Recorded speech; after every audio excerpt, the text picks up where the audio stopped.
Қайырлы күн, құрметті білім алушылар. Бүгінгі сабақтың тақырыбы барлаушы серік. Оқу мақсаты шығармада оқиға желісін өзіндік көзқарас тұрғысынан дамыта жазу, кейіпкерлерге іс-әрекет арқылы мінездеме беріп, образын ашу, шығарманың тарихи және көркемдік құндылығына баға беру.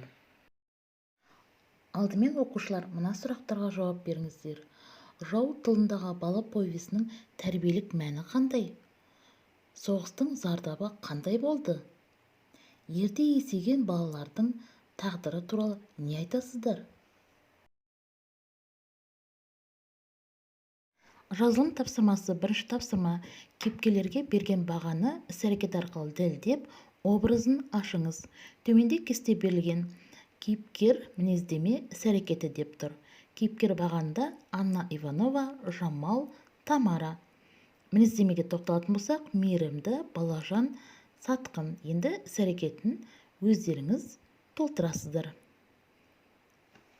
Дескриптор кейіпкер образын ашу үшін үзіндіден мысал келтіреді. Үзіндіні өз сөз арқылы баяндап жазады.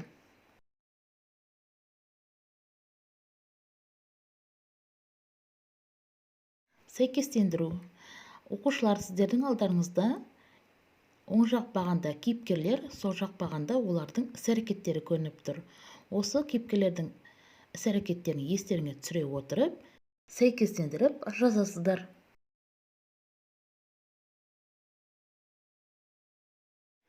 Соғыстың соңғы жеңіспен аяқталатын автор қалай аңғартқанын тап. Сіздерге үзінді берілген. Үзіндіні мен оқиын, тыңдаңыздар.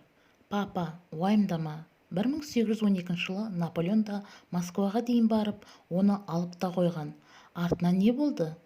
Бар солдатын тастап, өзі әзер құтылмап па еді? Бұл Гитлер де соның аяғын құшады, деп Анна Иванова қыза сөйледі. Жауап нұсқаларындағы етістікті тіркестерге назар аударыңызда, дұрыс жауабын табыңыздар.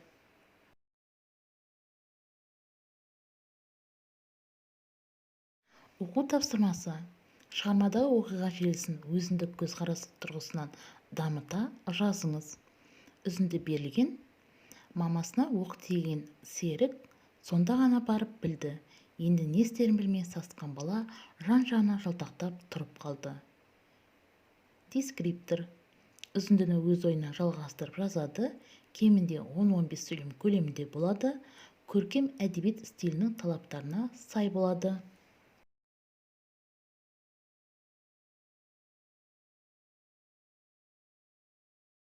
Ой таразы.